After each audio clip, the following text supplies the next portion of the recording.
So we have a question about Yosef Hatzadik, that he died in Egypt.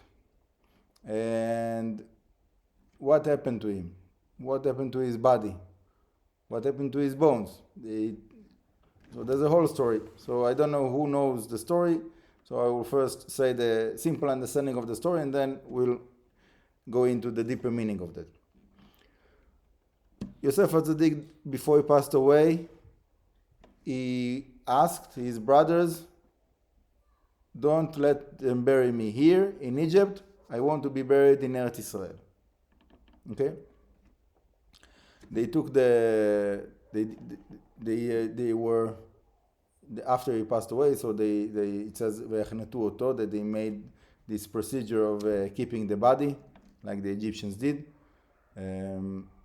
Okay, that's another thing, another point. But afterwards, he was put in an ark, and that ark they put it inside of the Nile. Okay, the reason for that was that they understood that it is something to do with Am Israel in Egypt, the Egyptians, Paro, and they didn't want that Am Israel will leave Egypt, so they thought that by putting the ark with Yosef inside of the Nile, it will keep Am Israel inside of Egypt. When the time comes to leave, so Hashem gave Moshe Rabbeinu the instructions, where is the place of the ark of Yosef inside of the Nile, and he went there and he said, Yosef, come, it is time for us to go. And he threw a piece of metal with the holy name on top of it into the Nile, and the ark of Moshe Rabbeinu came out. Okay, the name, by the way, is Alei Shor. So it came out, and they carried the bones of Yosef with them all of those years in the desert. That's one of the reasons that we have the Pesach Sheni, is because the people that were carrying the bones of Yosef, they could not perform the sacrifice of Pesach because they were impure, because of carrying the bones of that body. Anyhow, in a certain point, it came to be buried inside of Eretz Israel in Shechem.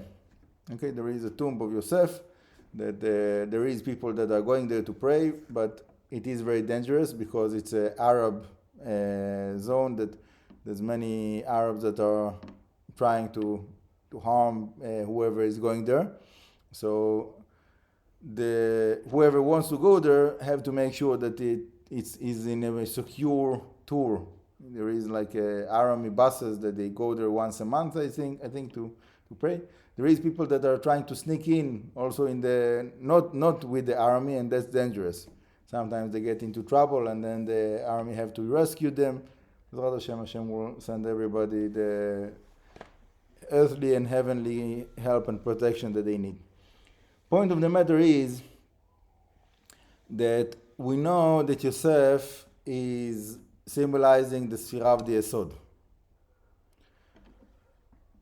So from that understanding that this is the Sfira of the Yesod, and we know the difference between Eretz Israel and outside of Eretz Israel, and specifically Egypt, that Eretz Israel is the place of holiness, and outside of Eretz Israel is impure, in the spiritual sense. So to have the Yesod buried in the land of impurity, it's basically connected to the concept of intermarriage. It is not it is the prohibition of intermarriage. So from this we understand why Yosef asked them they will bring him to be buried in Eretz Israel.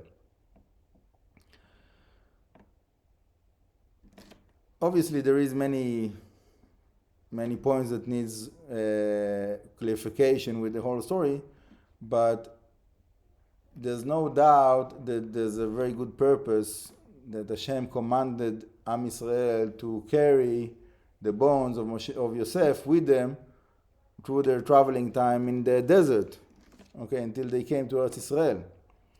And basically the reason is because they needed the bones of Yosef with them to get that sparks, to get those sparks that they needed to get from the traveling around the desert.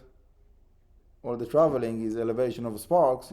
I gave a shiur on that in Parashat Maseh, I believe, maybe a few years ago, I'm not sure. But the point of the matter is that whenever we are doing whatever it is that we need to do, wherever we go, so we are collecting the sparks and we bring them with us. So that was what happening with the Am Yisrael in the desert with the bones of Yosef. And Yosef, the quality of the Yesod was needed for that. And then when it was done, so he was able to be buried in Eretz Israel. B'ezrat Hashem. So I hope it helps, and B'ezrat Hashem to be continued. Baruch Adonai Le'olam. Amen. Amen.